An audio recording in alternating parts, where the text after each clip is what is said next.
சிறகடிக்க ஆசை சீரியல்ல ஸ்ருதியோட அம்மாவ கூப்பிட்டு வச்சு விஜயா பேசுனாங்க இல்லையா? ஆனா அவங்க என்னடான்னா, "நீங்க சொல்லியே கேட்காத என் பொண்ணு நான் சொல்லி மட்டும் கேட்க போறாளா என்ன? நீங்க சொன்னாலும் ஒண்ணுதான், நான் சொன்னாலும் ஒண்ணுதான். என்னாலலாம் இதுல பஞ்சாயத்து பண்ண முடியாது. நீங்களே ஏதோ பண்ணிக்கங்க" அப்படின்னு அவங்க பாட்டுக்கு கெளம்பிட்டாங்க. கெளம்புனவங்க ஏதோ வீட்ல பிரச்சனை நடந்திருக்காட்டுக்கு, இந்த பிரச்சனைய இப்படியே சும்மா விடக்கூடாது, ஊதி பெருசாக்கிடணும் அப்படின்னு ஒரு திட்டத்தோட போறாங்க.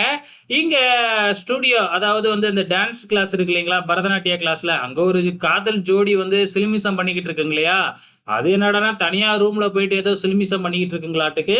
விஜயாவுக்கு ஆரம்பத்துல இதெல்லாம் தெரியவே இல்ல. ஆனா இவங்க வந்து பாத்தீங்கன்னா, இப்பதான் கொஞ்சம் கொஞ்சமா ஏதோ நடக்குது அப்படின்னு தெரிய ஆரம்பிக்குது. கூடிய சீக்கிரத்துல விஜயா ஏதோ ஒரு கேஸ்ல மாட்டப் போகுது அப்படிங்கிறது நல்லாவே தெரியுது. இந்த பக்கம் ஸ்ருதியோட அம்மா நேரா போயிட்டு மீனா கிட்ட வேணும்னே வம்புக்கு போறாங்க.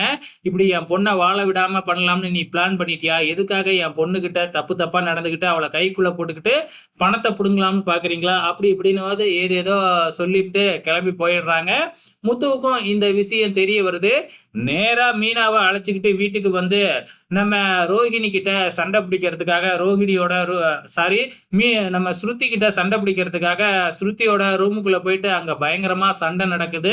இன்னைய எபிசோட்ல பெருசா வேற எதுவுமே காமிக்கலைங்க. இவங்க சண்டை அடிக்கிறத பார்த்துட்டு இங்க விஜயா பயங்கர சந்தோஷத்துல இருக்கிறாங்க. ஆனா கூடிய சீக்கிரத்துல பல்ப் வாங்க போறாங்க. அது நாளைய எபிசோட்ல நடக்கப்போகுது. வெயிட் பண்ணி பாருங்க.